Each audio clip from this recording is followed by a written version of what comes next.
good, y'all? It's your boy Herb. And it's your girl Mo. And welcome to season 2 of our soon-to-be world-renowned podcast, Young, Black, and Figuring It Out. What up, though? What it do? Whatever we tell it.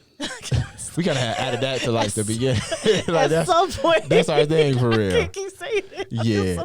And this like the second time you done sung it, but Yeah, I'm like, ooh, let me peel it back. I ain't mad at it. Well, what's good? You know, it's a wonderful day, rainy and gorgeous. Yeah, you excited to dive into this next part that we love to do? Don't be trying to get me a sick dive in either, but yeah, like I know you be trying to trick me. It's all good. So before we dive into this amazing topic today, because we always say that, but this really is a great topic, and it's gonna be it's gonna be sugar spice and all the stuff that really probably ain't gonna be that nice. Powerpuff Girls, like, Yo, is that what that was? Oh, that is okay. Bet. So I used to watch that. That could be a whole childhood shows. Could be a whole episode. There's so many. Yeah, you may not want to be on that episode. What was the monkey's name? Mojo Jojo. Wow. You know, I called me and Jocelyn that, right? Because Mo and Joe. Wow. Okay, that's tough. Good. All right. She hates it. It's okay. Yeah, we ain't gonna. Hey, so y'all get to see how we usually kick it. So before we jump into the topic, like we were saying, though, let's talk about what did we figure out this week. Yeah. What did we figure out this week? I think I told you my theme this year is to be fearless. Yes. And I realized being fearless may not really exist as much as doing it anyway while fearful. Yeah. Right? And like training yourself to feel less afraid because it's probably not going to be that bad. It's probably not going to be as terrible as you make it up to be, right? Yeah. And visually, I keep thinking, okay, pick up your fear and walk. Yeah. Soon you'll start to run. Before you know it, you're not even carrying nothing. You're just moving. You're grooving. You know what I mean? And I'm learning. I ain't gonna lie. It is scary. Like change is scary. Yeah. And doing new things is scary. For sure. And everything feels like, am I capable? Can I do this? And sometimes you have to look outside of it and realize I've done this before. It feels like it's a different thing, but it's really the same thing. Yeah. And just because you're afraid does not mean you're not fearless. Yeah. So go forth. You know what I mean? I kind of feel like that is what fearless is. Like fearless isn't the absence of fear, but it's more like you just doing it, like going towards it. You know what I mean? That's kind of, because I think we all have fear at some point. It might be about different things. So I think you're right on point. It's like, yeah, it's there. Like that almost is fearless. It's not that it's gone, because I don't think that's actually possible.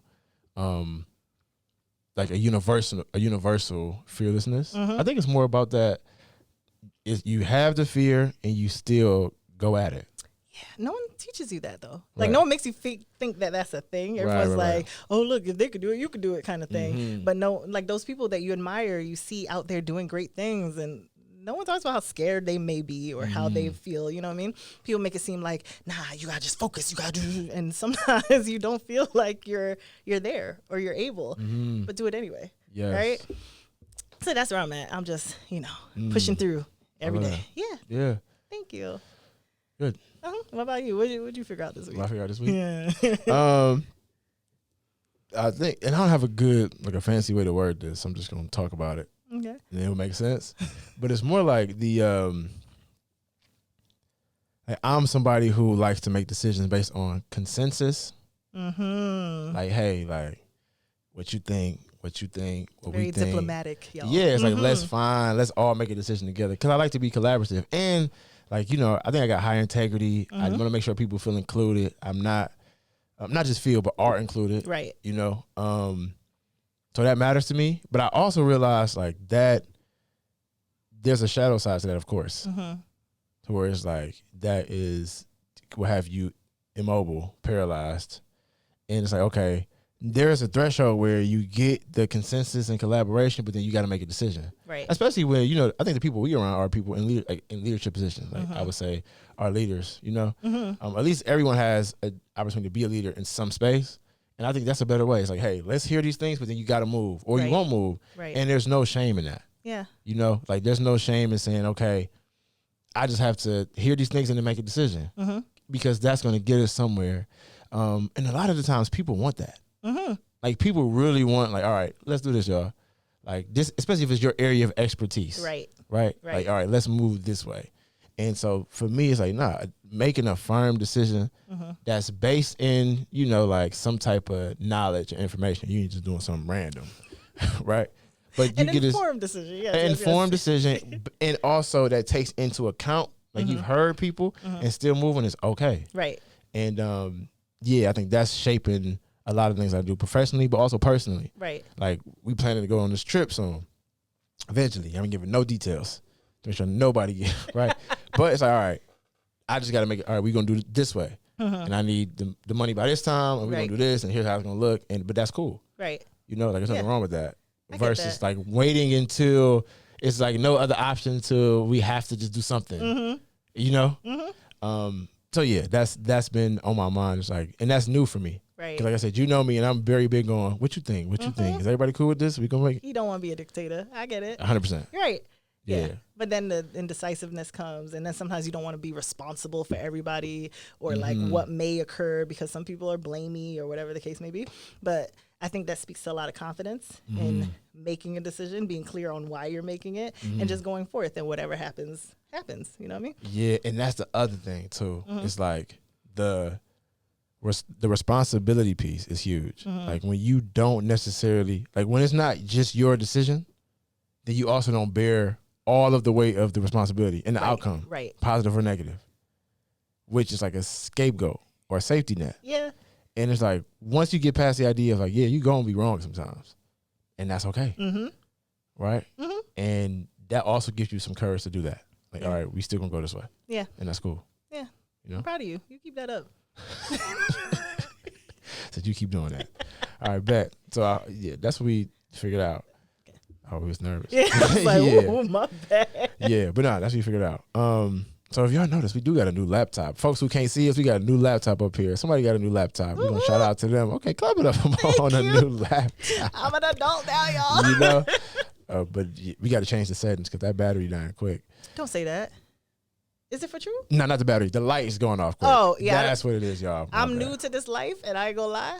Don't know how to do everything yet. The Mac Life? Yeah, our producer is an Apple Mac expert, and he in the room, y'all. So he gonna hold us down. He was telling us right now, like, get the charger. Oh, for true? Because I am.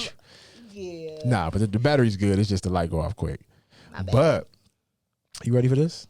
Okay, we have us a really good topic, and I think how we got here is the internet is undefeated. The internet has not lost yet, and so it has provided us with some amazing content. Yes, absolutely amazing content. Right, and so we got a video that we're going to show you. Right, and we'll play that. But before we play that clip, we want to just give like a high level of what is it kind of about. So there's an interview or like a podcast conversation, and a guy is speaking on high earning women and how unattractive they are. Like specifically stating like no man wants a woman who has a high paying job, is successful, and pretty much has it all together. I mean, you can already guess how I feel about it. And so with that, here's the question that we have, and this is the title of the episode, if you say. In general, are highly successful women less attractive to men? Huh. All right, let's play the clip. I listen to that, and then we'll talk about it. She says, "I got a good job. I make very, very good money," and she says, "The only thing I need now is a man." It's like, yo, like, it's like, who wants you? Who wants you? You're right. Like, once you have achieved these things, you have unfortunately disqualified yourself. Ooh. And what it is these, and this is the thing, I'm not blaming the women are gonna hate him for that shit. No. All right, so let's talk about that. Yeah, so I feel like I want to dive into it, but I would love to hear your response first. Do you? Because rehearing it, I am annoyed. I cannot lie. It was like the laughter. It was I don't know. Like, how do you ask that question seriously?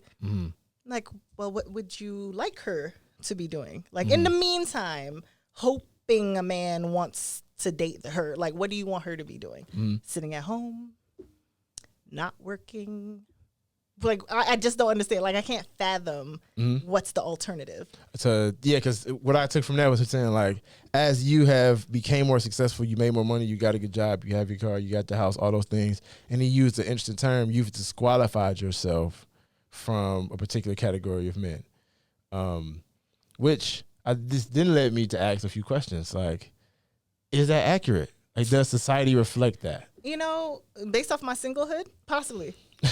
Like, to other people, maybe he's onto something. It's like, oh, I am now less attractive because I'm deemed successful to some extent. Like, wait, listen. So look at some stats. Because we like to bring out statistics. Yeah, because this is a good topic here. So a national study. This was a national study, U.S. national, because we international. A national study found that 1 of 4 heterosexual straight marriages had women as the primary breadwinner, and this was in 2018, which is actually new, right? If you went back to like a 2008 study, which was a lot less than that. That same study looked at the effects of the mental health for couples as income differentiators changed, right? And so here's what they found. They found that men felt the most anxious when they were the sole breadwinner in the family, but they were the least anxious and stressed when their partners were contributing 40% to the household income. But as women made more money past that point, right, so 40% and beyond, and started to creep up, men became increasingly more uncomfortable, stressed, and dissatisfied with their relationship, right? So 40% was the sweet spot. 0 was the spot where men were the most anxious, right, as far as women contributing. But once you got past the 40% and got towards being equal or more, they became more dissatisfied with their relationship, right? Here's another stat, also interesting. The risk of divorce, when you control for all the other factors, increases 33% when the man isn't working full time, right? So multiple things working it there. One is, as women make more money in marriages, men become more uncomfortable. right. But at the same time, the risk for divorce increases if the man isn't working full time. So there are a bunch of different things we can go with that. But I guess before we dive into those stats and talk about it, the first question is, based on what we know in society, based on that video, which gave us some good content to talk about, and those numbers, do we think it's true? Do we think that in our culture right now, highly successful women are less attractive to men? I don't know. I mean, as a woman, I never thought of it like that. I would think the opposite is true. Like, not even like highly successful, or a woman who's about her business and doing something and like passionate about whatever she's doing, or just like making moves for herself. I would think that's very attractive, but maybe women find that attractive with women. You know, it's like, I admire that. Like, that's something that I'm like, yes, queen, thank you for showing us. Like, you know, it's the model. I mean, is it because society has changed so much? Like that whole idea of households only being, you know, a woman at home, housewife, and then like mother and mothering. Like, that was the typical like view of what a family is, while the father or the husband goes out and works. And that's not how life is anymore. People necessarily aren't getting married with that model idea in mind anymore. Maybe that's why. I don't know. But I would never have thought men find women less attractive the more successful they are. So you say, so you're saying to you this is a new concept for me, but I don't find women attractive that way. Like, so I don't think in that mindset. So I'm right. I would say, we're thinking from like a conceptual level, right? Like I would say that's obvious, not even obvious. That's a definite yes. That most men in society find women less attractive the more successful they are. Most men, and here's why I think that. I think society has created a narrative to where men have to be, or are supposed to be, like the breadwinner, right? They're supposed to be the one that brings home the bacon, right? The one that's the leader, the one that's doing all these different things, right? And I think that not only do men see it that way, but based on that stat there, that 33% of marriages have a higher divorce rate when men are working full time. I think that women also see it that way because of how society has made it. So the less attractive piece means that not that you look less, it's not physical. It's about how do we connect relationship wise. And if I can't be that person, right, then it's going to lead to some of those things we saw. Like men are more anxious, more stressed when women make more because they're not meeting those societal standards. I swear. You know why it feels so confusing? Because I hear more recently, actually, it depends on what side you're thinking of, but some people get offended and some people expect it if a man asks you, what do you bring into the table? You know what I mean? Like I've seen more men interested in like not just being a provider fully. Like you're just so dependent on him. He wants to know that you're doing something. So I'm like, maybe in my mind, that's just like you're successful. When really it's like you can't be too successful. Like you gotta be doing just enough, but not more than me. And I'm like, oh. Well, that goes right to that stat there. Right. So the men were the most anxious when it was 0% contribution, but felt the best at 40%, which is like you can get here, but I really don't want you to get there, right? Which is. To me, that's mind-boggling. And for me, it's easy to say, like, yeah, I don't feel that way. Because I haven't been in that situation, right? So I think just based on the numbers and what we see, the answer is probably yes, that men feel that way. And I guess my next question would be, like, why? What does that represent, really? Yeah, what is it about, like, the person in that interview who said you disqualified yourself? Because you said you got a house, a car, a good job, but you disqualified yourself. It's the power dynamics, isn't it? So like you have a little more, like you can one up them a little bit and have more say or more power in some regards because you bring in the most money. Like you need me. And so if you have more than me or you are in a place where you don't need me, it's like, what value do I bring? What do you need me for? It's like I can see it, but it all feels very insecure. And it also feels like we're not really built on a strong foundation, if that's the case. But maybe that's my personal thoughts. No, so this is all about your personal thoughts. So I was like, okay, if that, I think that's right. I think that's coming from a position of insecurity, right? And I think a lot of, and not to blame, so it is the responsibility of the men who feel that way, but not to blame them for why they feel that way, because I think society has kind of created that, right? It's like, okay, as a man, my value is wrapped in my financial ability, my ability to be the breadwinner, bring home the bacon. And so when I'm no longer able to provide that in a relationship, now I have to rely on things that typically men aren't supposed to be good at bringing. Right. My emotional capacity, my ability to listen, right, the way we have conversation, how we can connect intellectually, like all those things that historically it's like are more feminine characteristics and not masculine. I think that's where it lies. So it might even get to the idea of masculinity versus, femininity as well. That makes sense, actually. And it's funny you say that because I'm like, you hear so many times like things happen, or you hear like the stats for men being more suicidal is higher and everything because a lot of that pressure. So like if he is the breadwinner, he loses his job or something happens, and it's in that kind of dynamic when the wife doesn't always know financially where they stand, right? The guy is always telling her, no, we're good, even when they're not. It's like they can't emotionally express that. And then it's like, why is there no safety there? Like, if you do, what's her reaction? And I'm like, sometimes it is like, you are supposed to be this guy. You are supposed to provide these things. So I'm like, okay, I can see how when it's just them, that the anxiety is high. And I can see how there's a cushion if the wife is bringing in some, right? It's like the 40%. Like, okay, now we're in a very good place. Like, between the two of us, we should be set. And if she's more, then it's like, again, that anxiety of, well, I'm not doing enough. Like, I clearly can't lead this family. I'm like, okay, I see. Can I ask, so for you as a independent woman who's successful, thank you. could you be in a relationship where you are the breadwinner? Like, if you are, like, by leaps and bounds. So wow. So let's say it's 70-30. Like, could you, because I think we grew up more traditional. Yes.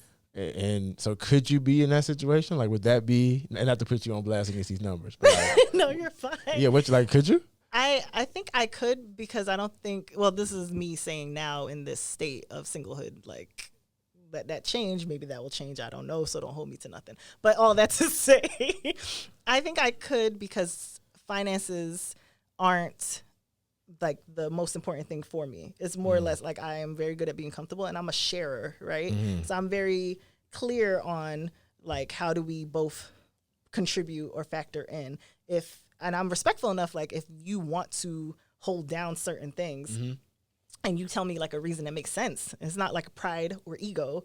It's just you feel like this is more your responsibility and you would appreciate if I contribute in this way. Like we could talk about that. And I'm more than willing and okay with, but I feel like it still comes to two people, right? Yeah. I wouldn't say I am the best saver. I'm the best with numbers. So like if you have ways or tricks or moves or ways to like get things done or save for this or like have vacation things, you know, and you want to be in control of that, that's absolutely fine. Yes. I'm also big on multiple accounts. Yeah.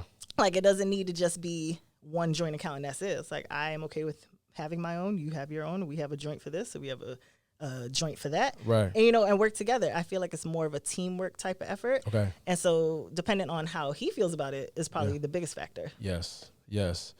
So it's almost like so for you, it's less about just a financial contribution, but like how do you add value, and is that equal to the things you bring? Right. So it doesn't have to just be the dollars, but what other value do we add to where it's equally yoked? And I mean, no matter how much you have, how are you like handling it? Are you out here just frivolously spending? Right. Like that won't work for me. Yeah. But if you are like very conscious and budget like in a way that makes sense for you, I can work with that. I mean, help me out. Like I probably could budget better. You know what I mean? Yeah, that makes sense. Okay. What you think? No. That's good. Okay. I'm like now the reverse for you though. You asking me a question? Like, could you be? I see you in your eyes. Like, don't ask me. Could you be with a woman who makes exponentially more than you? Like, ooh. Okay, so let's talk about this. You know, the thing is, once I asked you that in my mind, I'm like, dang, she gonna ask me this back. I saw you thinking you were gonna get away. I was like, oh, you really tried it. About to try to change the subject. Okay, hold on. Wow. So, okay, could I be with who makes a lot more than me? Exponentially more than me. Okay, here's what I would say. Look at him. He gonna get real diplomatic. I ain't gonna hear yes or no. I'm not even gonna do that. I'm gonna say, just to get a backdrop. I used to joke like, yo, I'm trying to be a stay-at-home dad at some point, like play around. Yeah, I know that was never serious. Right. But I just want to put that out there. I used to joke about that. But the truth be told is though, if I was in a relationship, I would say 5 years ago, my answer would have been, there's no way on the planet Earth that I would be able to be with a partner who makes exponentially. Like if we in the same stratosphere, cool.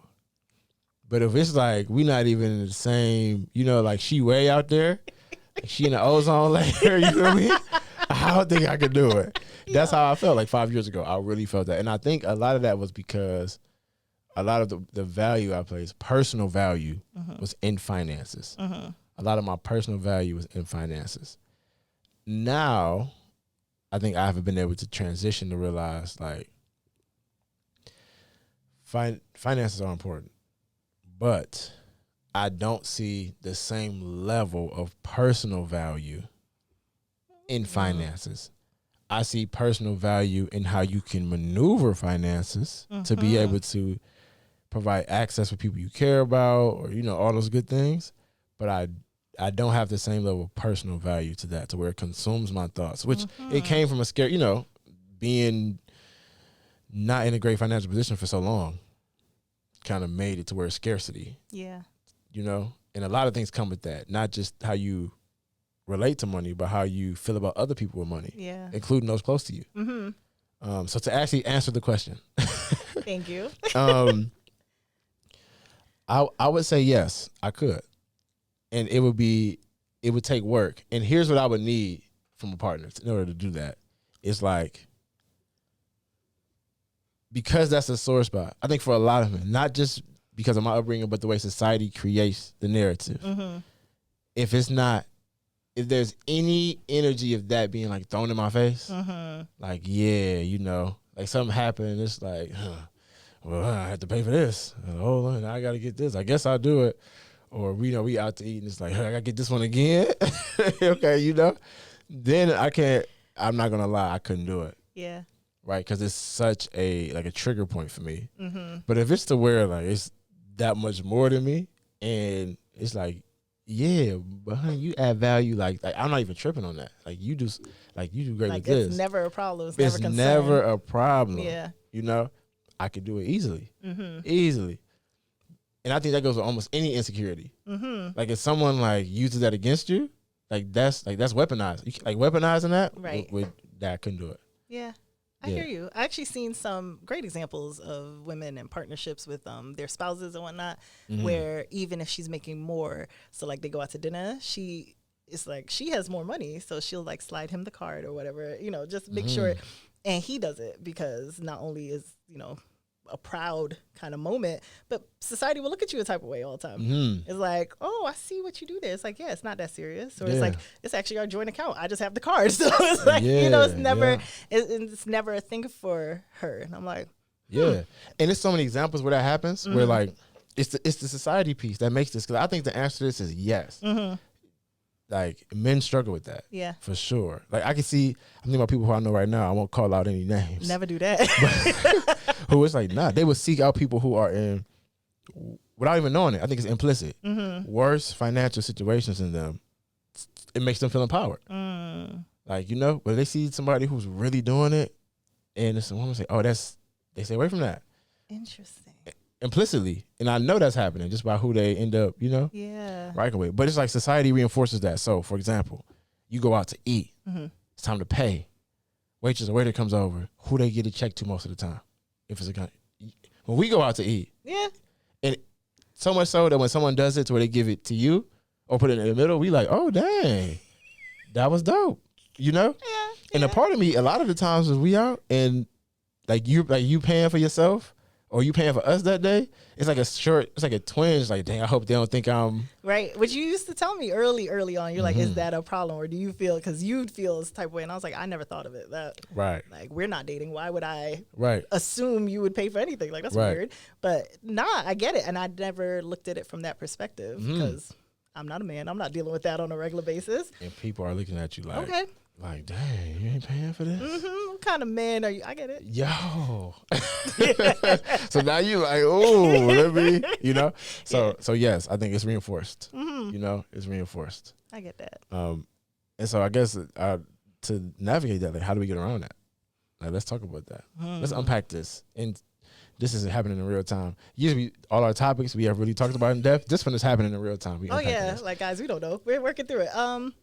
That's a great question. Like, how do we get through that? And it's funny because you said something earlier where I'm like, actually, I get it now why sometimes men will almost boast about the amount of money they have or like financially how great they are.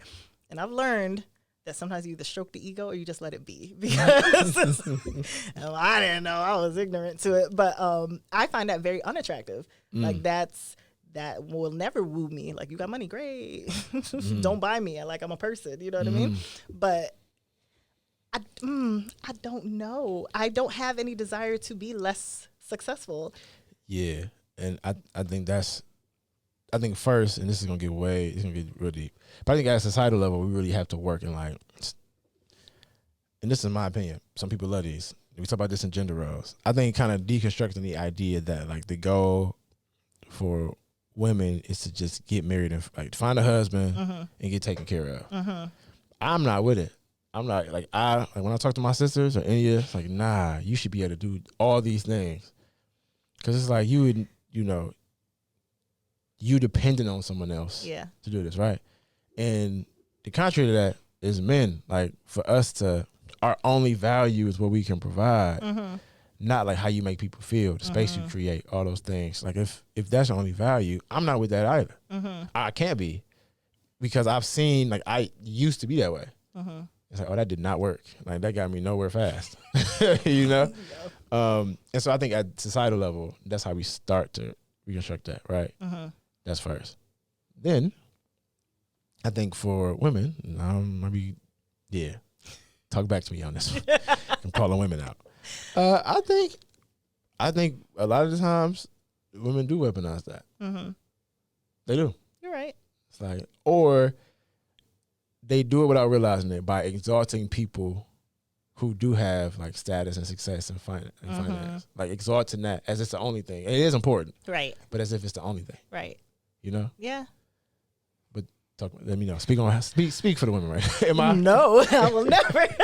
Speak for all 300 million. Go ahead. I mean, there's so many levels because like part of it can sometimes be shallow, where it's like you have to match with people who have the same value, right? Like if your values are matching financially, and you're both shallow, perfect. If you want something deeper or more real, you can't be with someone who is only focused on how you look, how you present, what you pay for, what you drive. You know, all that stuff is like.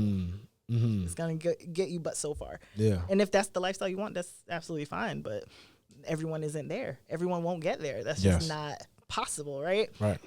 I think I've seen some women weaponize it, and I don't always think it is on purpose. I think it's like what you've been taught, what you've been raised to believe.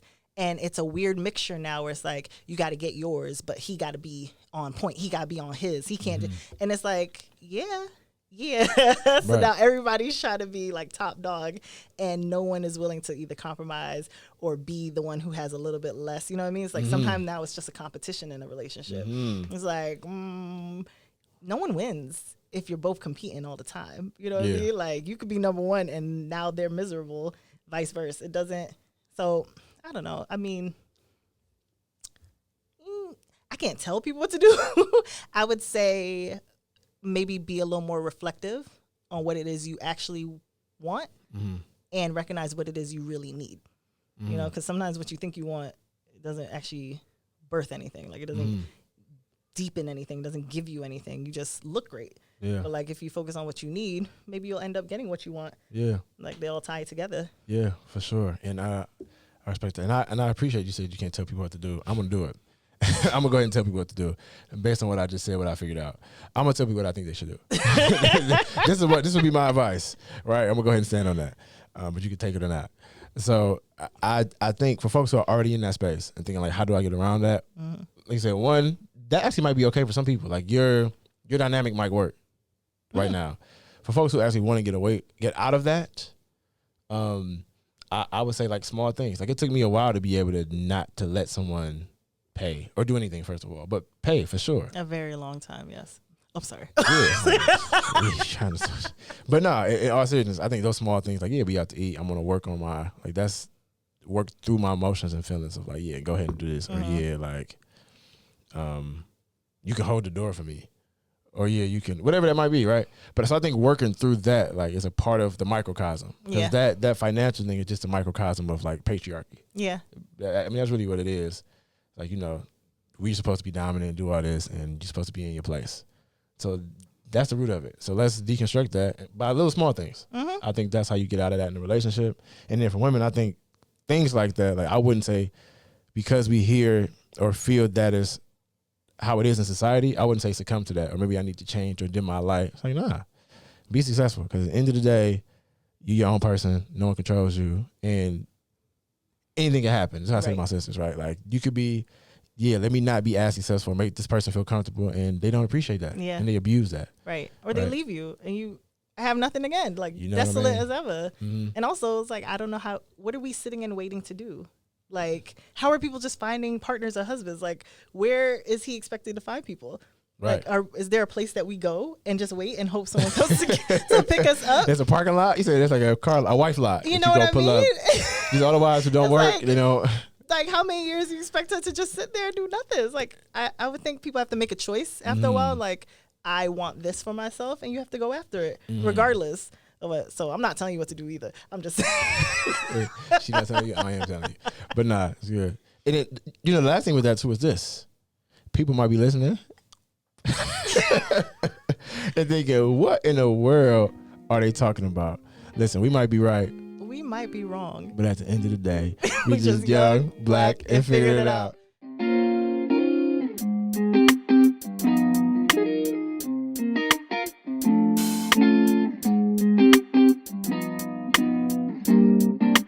DC on the track, boy.